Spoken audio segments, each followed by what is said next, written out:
Hi hello.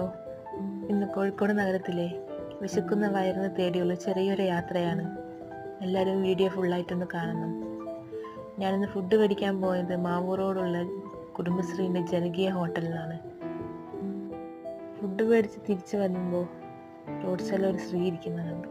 ഭക്ഷണം ചോദിച്ചപ്പോൾ ഇല്ലാന്ന് പറഞ്ഞു. 2 കൈ നീട്ടിയിരിക്കുന്നത് കണ്ടു. ഞാൻ എൻ്റെ കയ്യിലുള്ള പൊതിച്ചോറ് കൊടുത്തു. ആ നട്ടുച്ച വെയിലത്തിരുന്ന് എല്ലാവരും മുന്നിൽ കൈ നീട്ടുമ്പോഴും ഒരാൾ പോലും ശ്രദ്ധിക്കുന്നില്ല എന്ന് മനസ്സിലായപ്പോഴാണ് ഞാൻ ആ ഫുഡ് കൊണ്ട് കൊടുത്തത്. ഫുഡ് കിട്ടിയപ്പോൾ ആ സ്ത്രീക്ക് ഒരുപാട് സന്തോഷമായി. കുറച്ച് വെള്ളം വേണമെന്ന് പറഞ്ഞപ്പോൾ ഞാനൊരു ബോട്ടിൽ വെള്ളം മേടിച്ചും കൊടുത്തു. അങ്ങനെ കുറച്ച് ദൂരം പോയപ്പോൾ റെയിൽവേ സ്റ്റേഷനിൻ്റെ പരിസരത്ത് എത്തിയപ്പോഴും ഇതേപോലെയുള്ള കുറച്ച് ആൾക്കാരെ കണ്ടു. അവിടെയുള്ളവർക്കും ഫുഡ് കൊടുക്കാൻ പറ്റി. അവരെ സന്തോഷം കാണാൻ പറ്റി.